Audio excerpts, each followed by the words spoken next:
Assalamualaikum warahmatullahi wabarakatuh. Selamat siang pendengar RRI Bone dimanapun Anda berada. Desa Mandiri Pangan merupakan salah satu strategi untuk mempercepat pembangunan di pedesaan, khususnya dalam memantapkan ketahanan pangan. Program ini bersifat lintas sektor yang dalam pelaksanaannya memerlukan keterlibatan dan sinergitas antar instansi dan stakeholder terkait.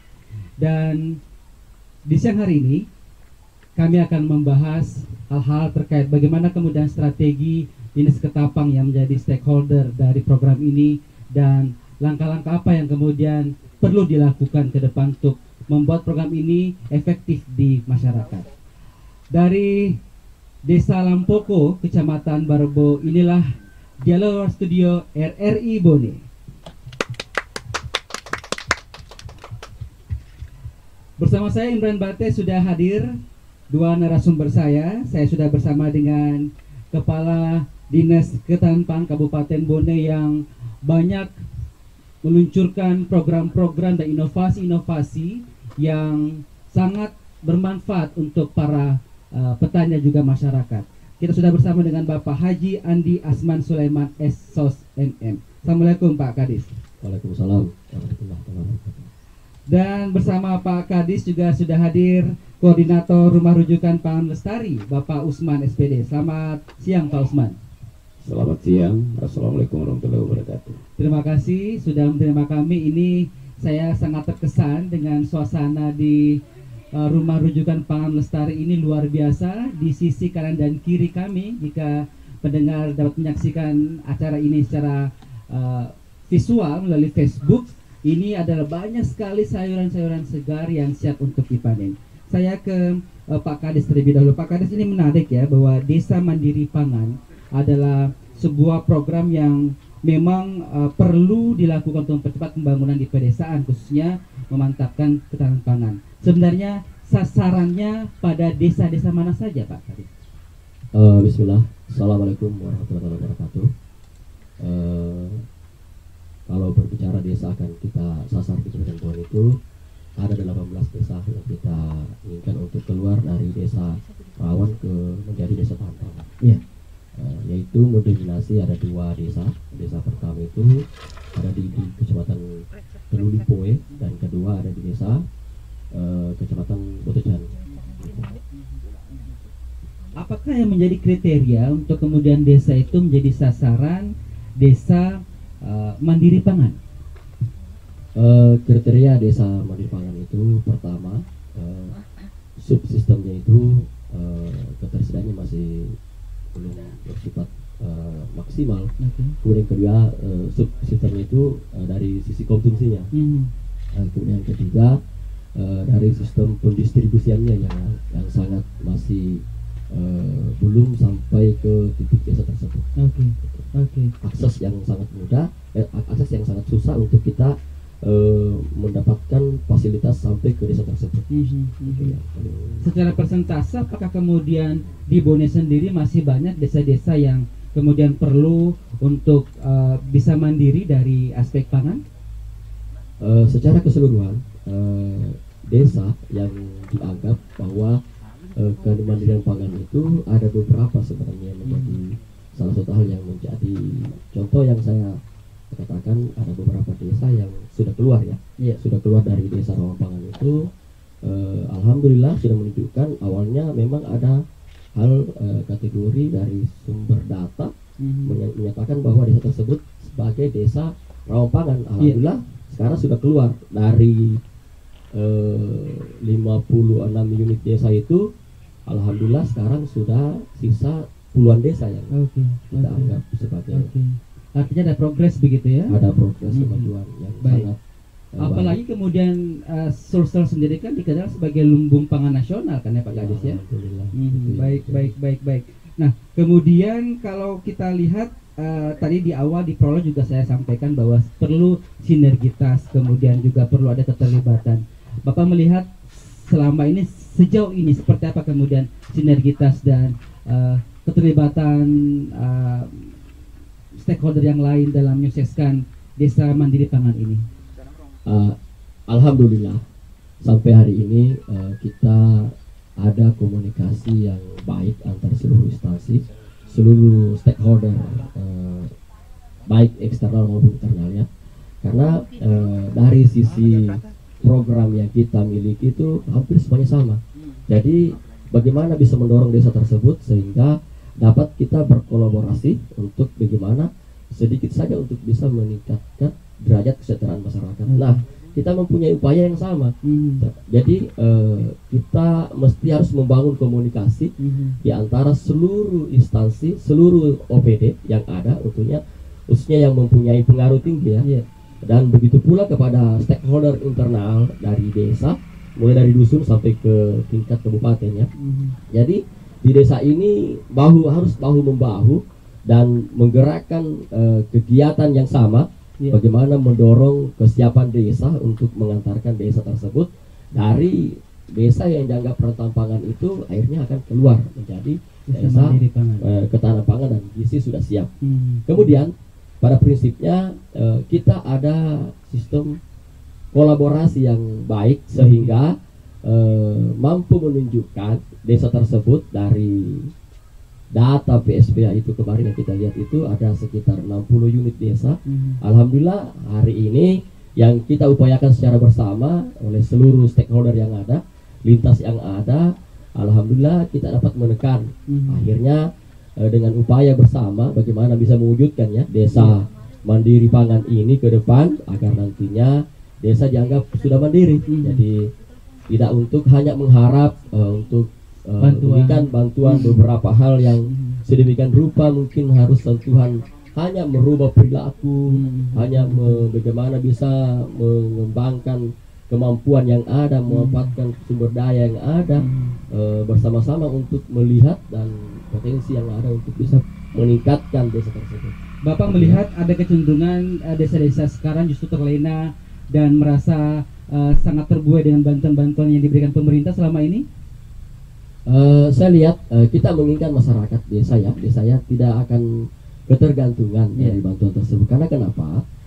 Mestinya dari 370 desa ini dengan bantuan yang sangat terbatas mulai dari Kabupaten Bone, dari APBD 1, APBD 2 dan begitu pula pusat, ini sangat minim bantuan yang ada. Jadi kita mendorong desa untuk bagaimana mereka itu bagaimana bisa hidup dengan secara mandiri aja. Jadi artinya tanpa harus ada bantuan yang begitu banyak, begitu besar, desa tersebut bisa bangkit dengan sendirinya. Dengan melalui contoh ya, dengan melalui upaya bantuan dari dana desa yang mungkin sifatnya sangat kecil tapi mampu melihat potensi yang ada sehingga mampu desa tersebut dengan melalui PAD ya, PAD sehingga dapat meningkat dan bisa sejahtera masyarakatnya. Contoh, kami kasih contoh itu menyentuh saja desa menjadi desa wisata. Contoh mungkin seperti masyarakat desa Lampoko ini ada desa wisata sayur yang ada. Sekarang ini masyarakatnya sudah menjadi sumber mata pencarian yang ada dengan menjadi pemasok sayur tertinggi di Kabupaten Bone. Alhamdulillah. Itu ya salah satu yang kami harapkan. Baik. Tapi sebenarnya apa sih indikator sebuah desa itu dikatakan mandiri pangan, Pak Taris? Jadi kalau kita melihat indikator dari desa mandiri pangan itu, pertama harus kami jelaskan dulu bahwa desa itu kenapa dikatakan desa mandiri pangan. Mandiri pangan itu kemampuan desa tersebut dapat mewujudkan bagaimana bisa terciptanya suatu ketahanan pangan dan gizi yang mampu untuk bagaimana bisa menguasai atau dapat kemampuan untuk mewujudkan bagaimana subsistem ketersediaan cukup, kemudian subsistem konsumsi cukup, kemudian sistem distribusi yang cukup, dan bagaimana bisa memanfaatkan sumber daya lokal yang ada. Gitu.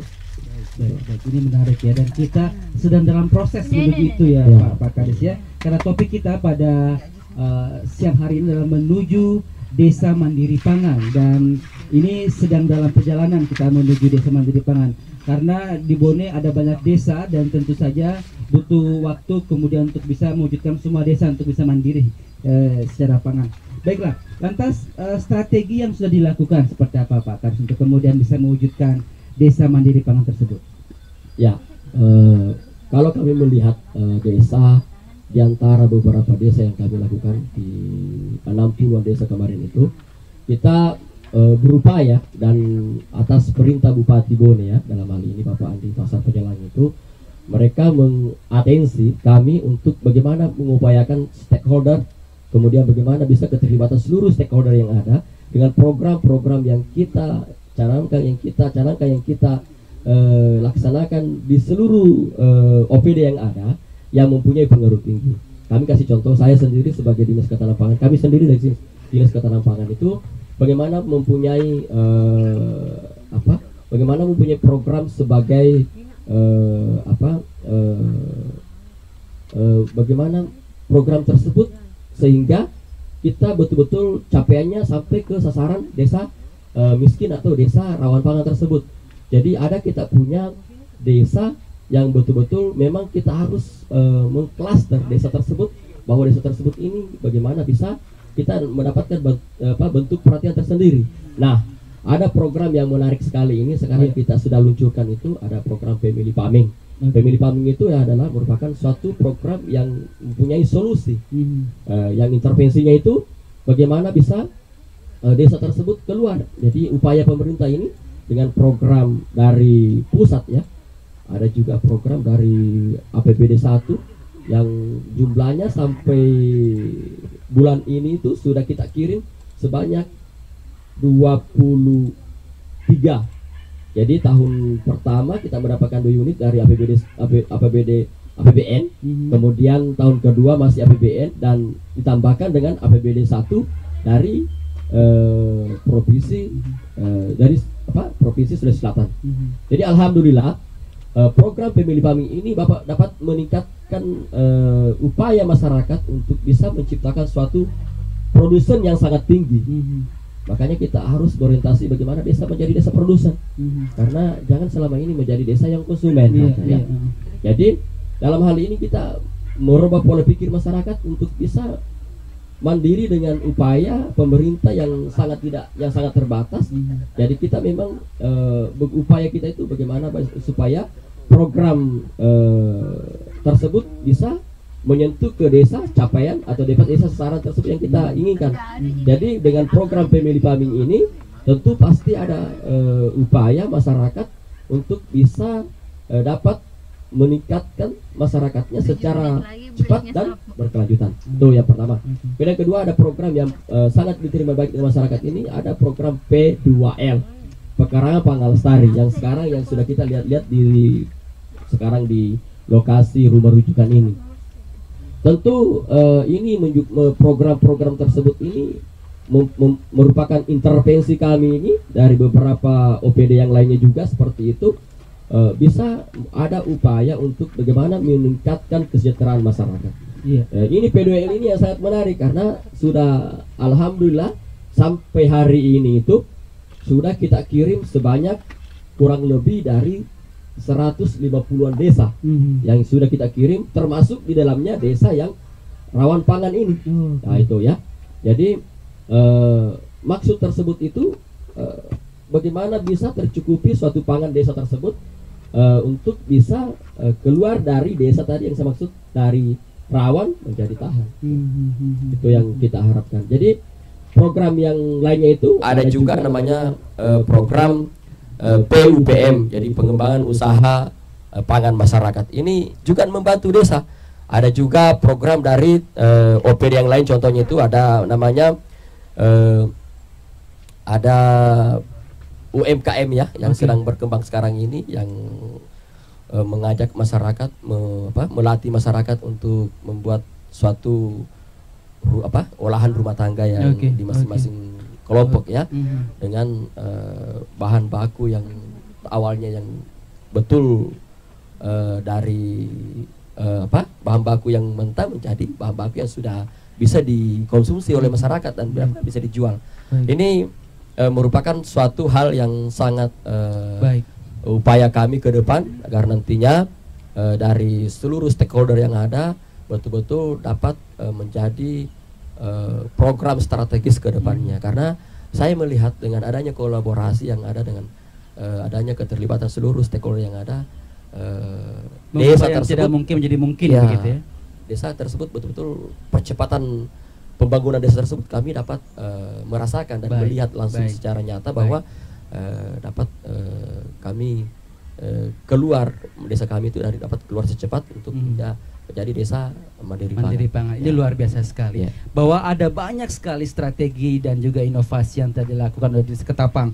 Seperti misalnya P2L, ini adalah salah satu yang juga cukup familiar di masyarakat Kabupaten Bone, itu pekarangan pangan lestari, dan juga ada family farming, ini tadi sudah dijelaskan oleh Pak Kadis, kemudian juga PUPM dan juga hal yang lain. Ini tentu tadi sudah di stressing oleh Pak Kadis bahwa butuh sinergitas, butuh kolaborasi dan komunikasi yang harmonis agar semua program ini bisa berjalan dengan baik dan menjadikan desa yang tadinya rawan menjadi mandiri. Nah, salah satu desa yang bisa kita kategorikan mandiri adalah Desa Lampoko.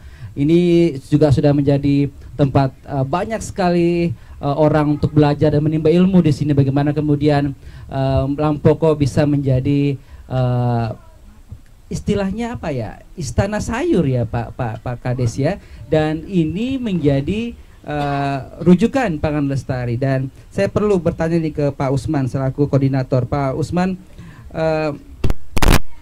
Desa Lampoko memang sudah dikenal sebagai penghasil sayuran yang luar biasa di Kabupaten Bone, bahkan sudah dikenal tamu-tamunya pun juga bukan hanya datang dari Bone saja ya Pak Kades ya, Pak Usman ya, tapi juga ada yang dari kabupaten lain, bahkan dari Makassar.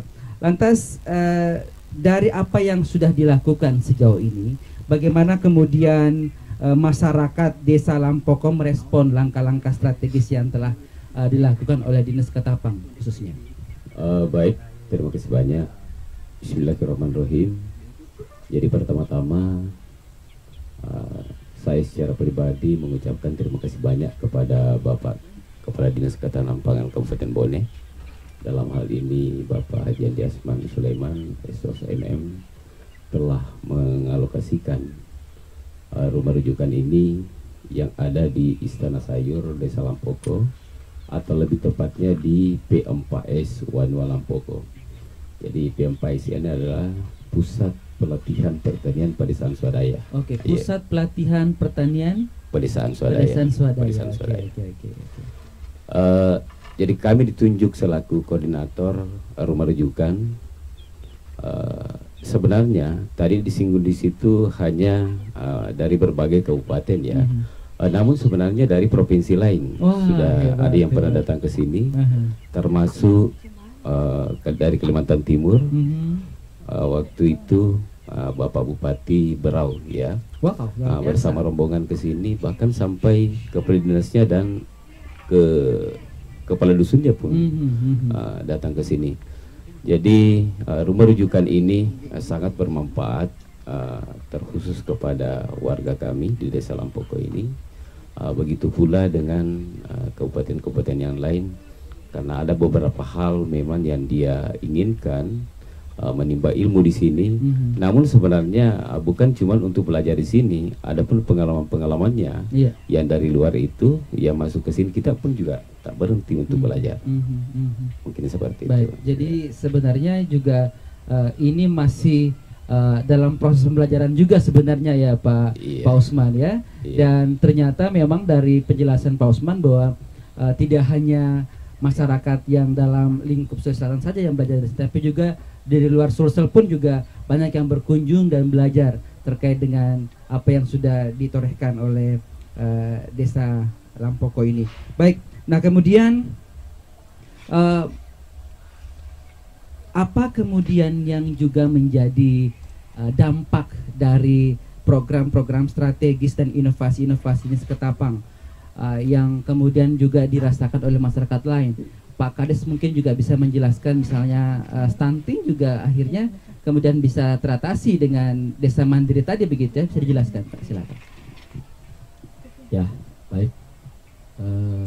Setelah kita melihat bahwa kalau kita melihat data yang ada ya, data itu di mana data desa rawan pangan tersebut merupakan hampir semua itu bagian hampir semua juga sebagian dari desa stunting tersebut, termasuk desa miskin tersebut. Nah, dengan upaya intervensi masyarakat, intervensi pemerintah ini, tentu pengaruhnya sangat tinggi untuk terhadap desa yang stunting tersebut.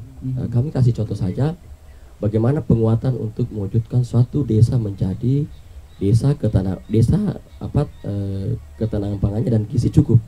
Jadi dengan adanya program, contoh saya kasih satu program P2L ini, program pekarangan pangan lestari ini, dengan adanya upaya desa tersebut, masyarakat tersebut yang selama ini mengkonsumsi pangan lokal yang ada dengan jaminan pangan, contoh ya, pangan segar, sayuran yang ada, mengkonsumsi tersebut, tentu pasti kasus stunting tersebut tentu pasti sangat terhindar.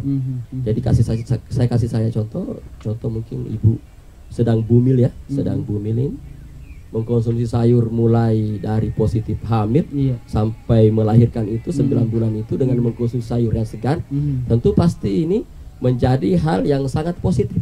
Betul. Dengan adanya intervensi P2L tersebut, dengan berbasis kelompok ini ya, dengan menganjurkan semua harus memanfaatkan pekarangan yang ada dengan program P2L ini, pekarangan pangan lestari, kemudian wajib untuk mengkonsumsi sayuran segar yang ada, kemudian buahan yang ada dengan memakai pupuk organik yang ada, pupuk lokal yang ada. Jadi dengan mengkonsumsi pangan lokal ini tentu pasti jaminan kepada desa yang tadinya ada yang berkasus stunting ini bisa keluar, dan memang terbukti hal itu. Data tersebut dari data stunting ini yang ada ini sekarang alhamdulillah Bone itu beranjak sudah sangat menurun ya, menurun ya. Dengan upaya pemerintah hal tersebut. Jadi kami memang menjadi satu tim dari tim tim upaya khusus untuk penanggulangan stunting ini. Kami sebagai salah satu tim untuk bagaimana intervensi kami selama ini. Contoh mungkin ada adanya pergerakan tanam sayur dan buah di pekarangan ini dengan melalui program P2L ini. Ini alhamdulillah keterlibatan kami ini dapat mengintervensi kasus stunting tersebut. Baik, luar biasa sekali, luar biasa. Baik, nanti setelah ini saya juga perlu bertanya kepada Pak Usman selaku koordinator rumah rujukan, bagaimana kemudian dampak positif yang masyarakat Desa Lampoko rasakan semenjak adanya pemahaman yang baik terhadap pentingnya penguatan dari mandiri pangan tersebut di desa. Kami akan segera kembali di program Dalam Studio masih dari Desa Lampoko, Kecamatan Barebo. Kami segera kembali.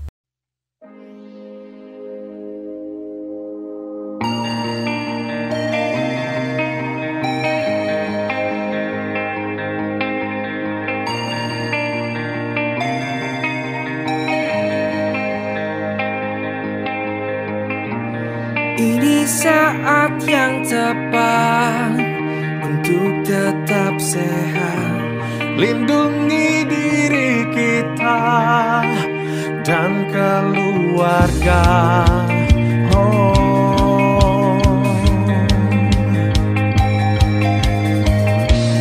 Kita bisa melawan virus yang menyerang, menghadapi semua rintangan menghadap.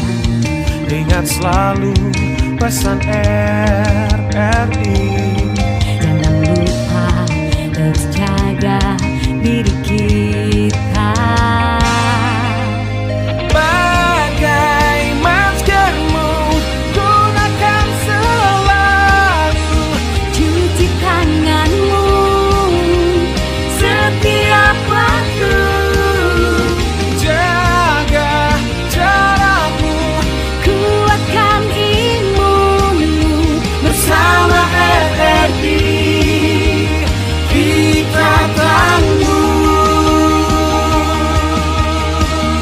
Jangan lupa ya, selalu pakai masker, jaga jarak, cuci tangan pakai sabun, hindari kerumunan dan siap divaksin.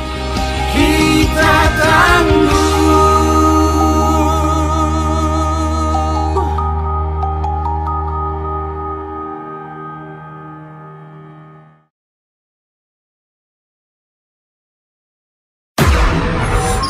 5 arahan Presiden soal penerapan adaptasi kebiasaan baru, yakni pentingnya prakondisi yang ketat, yakni protokol kesehatan yang harus diikuti masyarakat seperti menggunakan masker dan lain-lain. Perhitungan yang cermat dalam mengambil kebijakan berdasarkan data dan fakta di lapangan. Menentukan prioritas sektor dan aktivitas mana yang bisa dimulai atau dibuka secara bertahap. Konsolidasi dan koordinasi pemerintah pusat dan daerah sampai ke tingkat RT terus diperkuat dengan melibatkan masyarakat bersinergi menyelesaikan persoalan besar ini. Melakukan evaluasi secara rutin meskipun sebuah daerah kasus barunya sudah menurun. Jangan lengah, karena kondisi di lapangan sangat dinamis.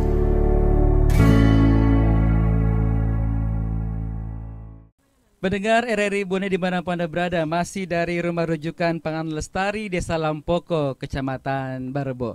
Saya masih bersama dengan dua narasumber saya yang hebat-hebat.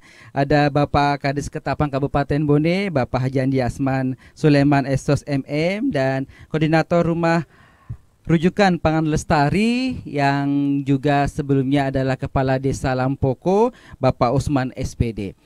Dan saya tadi terhenti di pertanyaan apa sebenarnya dampak yang dirasakan oleh masyarakat Desa Lampoko terkait dengan apa inovasi yang telah dilakukan ini. Saya ke Pak Usman, silakan Pak Usman. Masyarakat sudah merasakan secara langsungkah dampak positif dari program-program dan inovasi yang sudah dilaksanakan oleh Dinas Ketapang selama ini? Alhamdulillah, masyarakat sudah merasakan dampaknya mengenai masalah program ini. Jadi yang didapatkan masyarakat ini yang pertama itu bahwa menanam sayur betul-betul nilai ekonominya, ya, nilai ekonominya. Kemudian kami juga berpikir di Lampoko ini bahwa ini merupakan salah satu tambahan pekerjaan, ya, tambahan pekerjaan. Namun sebenarnya ini kita kategorikan tambahan, tapi seolah-olah menuju ke pokok. Oke. Kenapa saya katakan seperti itu? Karena di Lampoko ini sebenarnya kita ada menanam padi, iya. Ada jagung, ya. Tapi semenjak adanya pencanangan ini, tanam sayur mayur mulai dari pekarangan sampai di kebun, seolah-olah ini lebih besar pendapatannya dibanding yang saya sebutkan tadi itu. Baik. Jadi ini tidak hanya dikonsumsi oleh masyarakat, tapi juga dijual kan ya Pak Usman ya? Betul. Jadi ini kemana produksinya? Produksinya ini sampai ke Pasar Palaka, Masya Allah. TTIC, terus sudah ada masuk di Surya Indah. Baik, luar biasa. Pak Kadis, saya tertarik dengan P2L ini, pekarangan pangan lestari ini menarik nih, karena yang difokuskan adalah di pekarangan begitu, artinya tidak ada alasan kepada masyarakat tidak melakukannya karena tidak perlu ada kebun. Saya tidak punya kebun misalkan, cukup di pekarangan kan bisa misalkan. Tapi ini seperti apa sebenarnya implementasi dari program ini? Apakah juga selain punya pekarangan, kemudian masyarakat juga diberikan bibit begitu? Jadi baik, terkait dengan program P2L ini yang menjadi program nasional ya, yang kita kawal sampai ke desa, sebenarnya manfaatnya yang sangat luar biasa. Karena ini program berbasis kelompok wanita tani ya. Kelompok wanita tani yang mempunyai keanggotaan rata-rata di 25 orang.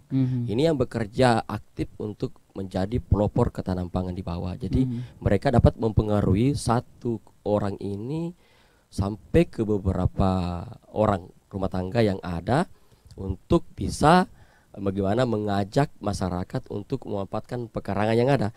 Jadi program pekarangan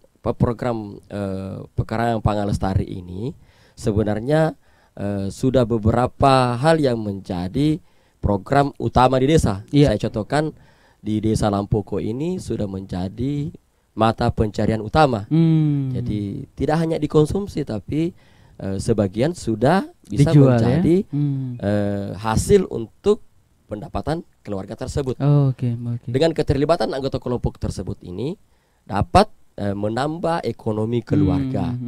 Di dalam program P2 ini masyarakat menerima baik dan dapat dinikmati dan dapat membantu kepada seluruh keluarga yang ada, utamanya keterlibatan ibu rumah tangga ini untuk memanfaatkan lahan yang ada, dan itu pekarangan hanya di beberapa lokasi di halaman rumah tersebut dapat meningkatkan ekonomi keluarga dan dapat melihat dapat mengkonsumsi pangan lokal yang ada. Jadi pekarangan ini, pemanfaatan pekarangan ini, pekarangan pangan lestari ini sebenarnya ada beberapa di dalamnya. Program ini ada dalam bentuk sayuran, ada dalam bentuk ternak kecil, ada dalam bentuk pengolahan pangan rumah tangga. Jadi di dalamnya ini kita memang mengajarkan masyarakat melalui pendampingan rumah rujukan ini bagi masyarakat yang membutuhkan pendampingan untuk meningkatkan kemampuan, meningkatkan keterampilan, bagaimana bisa merubah perilaku yang ada. Tentu pasti masyarakat itu sekarang ini sudah berlomba bagaimana bisa memiliki atau memahami program P2L tersebut. Karena program P2L ini mampu untuk mengeluarkan permasalahan masyarakat bagi masyarakat yang rata-rata pendapatan menengah ke bawah. Jadi solusi begitu ya? Ya, ini menjadi solusi untuk bisa masyarakat keluar dari, saya kasih contoh saja, katakanlah budidaya tanaman sawi ya. Sawi ini kalau kita lihat yang ada di kiri kanan ini, ini satu are itu bisa mendapatkan 1 juta. Kalau 5 are itu bisa mendapatkan 5 juta. Jadi kalau seumpamanya kita bandingkan ya, pendapatan dari kepala rumah tangga ya, yang ada di sawah sebelumnya, mungkin dapatnya tada hujan dengan sawah, garapannya setahun menunggu. Ya kita tidak banding-bandingkan, tapi kita mau melihat yang mana yang lebih produktif, percepatan produktifnya tinggi. Jadi katakan di Pak Desa itu maksudnya itu yang ada di sawah itu katakanlah mungkin 1 hektar sawah ya, yang tak ada hujan 1 kali setahun. Kemudian dibandingkan dengan hanya lahan 5 are ya, 5 are itu untuk 50 kali 50 ya, berapa? 5 are ya. 5 berapa itu? Katakanlah 5 are itu kalau ditanami sawi ini itu bisa mendapatkan 5 juta per 5 are ini, dibandingkan dengan sawah yang ada tadi 1 tahun 3.500.000 dengan pendapatan 4 juta, sekitar 4 juta 5 are ini, tentu pasti perbandingannya berbeda. Jadi mungkin yang sawi ini panennya 8 kali per tahun, kalau di sawah itu cuma setahun, 1 kali setahun. Bukan kita berhenti untuk menanam padi yang ada di sawah, tetapi ini dapat kita lakukan kedua hal ini. Jadi ibu membantu di rumah, bapak kita menunggu dari sawah. Jadi alternatif gitu ya. Ya itu. Jadi keterlibatan ibu rumah tangga ini dengan adanya upaya untuk membantu keluarganya itu, sehingga dapat meringankan beban ekonomi keluarganya itu dengan hasil. Makanya tadi Pak Koordinator rumah rujukan ini mereka itu melihat memanfaatkan kondisi yang ada dari sebelumnya Desa Lampoko ini, setelah kemarin menjabat kepala desa 5 tahun yang lalu sampai bulan kemarin ini, saya katakan sebagai kepala dinas berhasil dan mengajak seluruh desa yang ada. Ada beberapa desa diajak untuk ke tempat ini. Kemarin kita ajak 18 desa rawan pangan untuk dilatih di tempat ini, dan beliau ini memberikan masukan, memberikan materi, memberikan informasi dengan apa yang ada dilaksanakan sampai hari ini. Dan saya ingat waktu menjadi camat Barbo ya, camat Barbo, upaya program PDL ini dapat membantu pembayaran pajak per tahunnya tercepat berturut-turut mendapatkan piumas dari Bapak Bupati. Ini salah satu program luar biasa. Jadi tidak perlu lagi harus beli sayur yang tidak jelas bagaimana keamanan pangannya. Ya hanya belanja di depan rumah itu tidak akan diperbolehkan lagi masyarakat sekarang. Tapi Cukup, ya. intervensi dari Dinas Ketapang Kabupaten Bone terhadap program P2L ini, apakah kemudian juga bibitnya disiapkan, Pak Kadis? Jadi begini, saya hampir lupa. Jadi program P2L itu, Pandi, dari program ini yang kita sudah luncurkan ke desa-desa ini sudah sebanyak 180 unit desa. Baik. Dan ada di dalamnya program P2L itu namanya rumah pembibitan yang ada di samping kiri ini.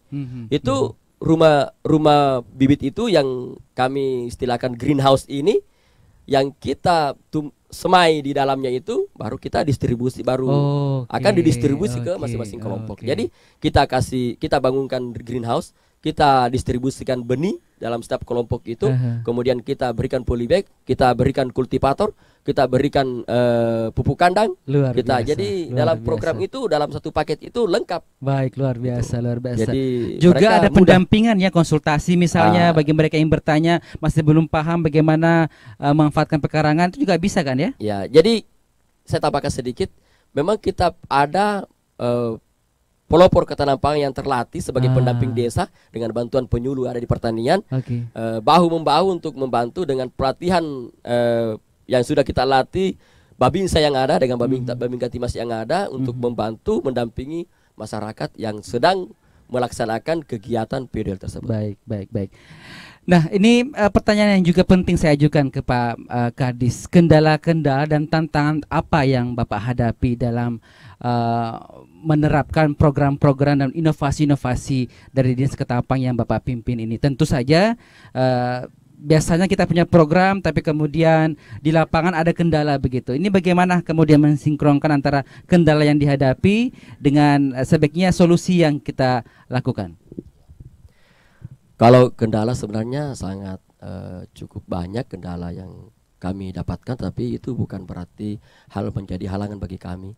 Tetapi tentu saya harus menyampaikan satu kendala yang menjadi hal yang sangat cukup kami menjadi tantangan hampir setiap saat kami dapatkan. Yang pertama itu bagaimana mengantarkan masyarakat merubah perilaku. Ini aja dulu. Jadi menjadinya malas menjadi rajin. Betul, ini tantangan saya. Yang lainnya tidak ada. Hampir tidak ada karena potensi masyarakat yang cukup bagus, sumber daya alam yang cukup bagus, kemudian pengetahuan sebagai orang Bone yang saya kategorikan sebagai rata-rata cerdas dalam hal ini. Kemudian hampir seluruh akses infrastruktur yang ada sudah terjangkau. Jadi alasan yang lain tidak ada. Hanya alasan yang paling menonjol itu perilaku masyarakat ini yang kita ingin mengantarkan dari hal tadinya mungkin pola lama yang dia terapkan ya. Kita mengantarkan pola-pola baru yang ingin kita upayakan untuk bisa seperti yang kita lakukan sekarang ini, upaya pendampingan yang melalui rumah rujukan ini yang dipimpin langsung oleh Bapak Usman ini, yang selama ini merekrut atau mengakomodir desa yang setelah mempunyai program di dana desa tersebut untuk dilatih di tempat ini. Baik. Jadi tantangan terberatnya adalah bagaimana mengubah mindset begitu ya, budaya masyarakat yang cenderung malas, tergantung dengan bantuan Pak Kadis ya. Jadi sudahlah ada Pak Kadis Ketapang yang membantu, kita nggak perlu aja. Akhirnya itu yang menjadi tantangan terberat. Baik. Pak Usman sebagai koordinator rumah rujukan tempat banyak orang belajar, inovasi-inovasi apa lagi ke depan yang sudah ada dalam benak Bapak untuk kemudian mengembangkan Desa Lampoko ke depan?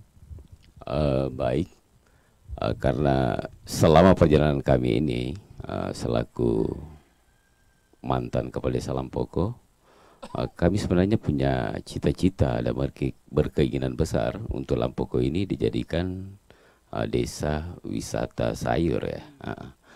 Jadi pengembangnya sampai ke situ.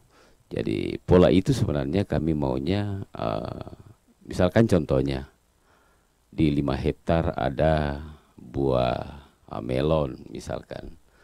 Terus di 2 hektarnya ada buah naga misalnya. Jadi sebenarnya dari awal kita sudah petakan ya. Tapi namun sebenarnya program ini belum bisa begitu spontan kami lakukan semua. Namun butuh waktu. Jadi untuk menuju desa wisata sayur ini, insya Allah kedepannya di Lampoko ini akan melakukan. Baik, dan sudah ada Pak Kades Ketapang, saya pikir juga itu segera bisa direalisasikan begitu ya. Iya, kalau beliau sebenarnya itu kita ini selaku orang Lampoko mengucapkan terima kasih sebenarnya tidak cukup. Iya. Karena semenjak dia selaku camat, memang sudah rasa pertanian beliau ini. Dia membimbing kami sampai sekarang ini, alhamdulillah.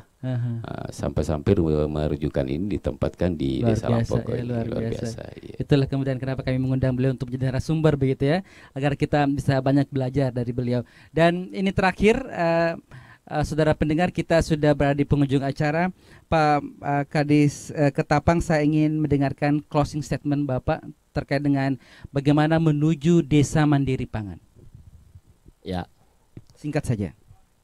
Jadi kami sebenarnya mengharapkan ya, desa tadi ini yang tadinya desa yang belum mandiri pangan ini, agar nantinya desa tersebut sudah menuju ke desa mandiri pangan tersebut dengan mendengarkan atau berdasarkan keanjuran pemerintah yang ada untuk dapat bisa bersama-sama untuk keluar dari desa yang tadinya sangat ketergantungan kepada hal yang sangat minim dalam artian pangan, keterbatasan pangan, baik dari distribusi, baik dari konsumsi maupun dari ketahanan pangan gizi yang belum memadai, dengan tidak melaksanakan, tidak adanya pemanfaatan sumber daya yang ada, sehingga kami mengharapkan desa tersebut agar dapat bagaimana bisa bersama-sama untuk bisa mencari informasi, kemudian dapat bersilaturahim atau dapat mengusulkan ke dinas terkait untuk dapat bisa meningkatkan desa tersebut untuk keluar dari desa tadinya rawan untuk bisa menuju tahan pangan. Baik, menarik sekali. Saya ke Pak Usman. Pak Usman, terakhir closing statement Anda, silakan. Jadi di sini sebenarnya kami ini membangun Lampoko ya, menuju Lampoko kreatif, mandiri dan berdaulat. Kedepannya ini sebenarnya ya sehat dan sejahteranya. Kenapa kami katakan seperti itu? Karena keseringannya orang Lampoko makan sayuran ini, sehingga di Kampung Tangguh ini tidak ada satu orang pun yang kena COVID-19. Ya. Baik. Terutama kami memang selalu tegaskan bahwa silakan makan daun kelor setiap harinya, ditambah lagi sayuran sawinya, alhamdulillah. Seperti ini lihat kejadiannya. Jadi kedepannya Lampoko ini sehat dan sejahtera. Baik, menarik sekali, luar biasa. Saya sudah tidak sabar untuk segera memetik sayuran segar ini gitu ya. Baik, terima kasih Pak Kades Ketapang, luar biasa inspirasinya. Pak Usman, terima kasih. Semoga ini bisa memberikan informasi dan juga pencerahan kepada masyarakat bahwa tidak mungkin ketika kita berusaha dan mengubah mindset dari malas, ogah-ogahan menjadi rajin untuk kemudian memanfaatkan pekarangan di sekitar kediaman kita. Satu hal yang juga menjadi poin penting dari perbincangan kita adalah perlunya keterlibatan dan sinergitas antara stakeholder dan juga pihak terkait agar program-program pemerintah bisa terlaksana. Dari rumah rujukan pangan lestari Desa Lampoko, Kecamatan Barebo, saya Imran Bate pamit undur diri. Terima kasih atas perhatian Anda. Sampai jumpa. Wassalamualaikum warahmatullahi wabarakatuh. Waalaikumsalam warahmatullahi wabarakatuh.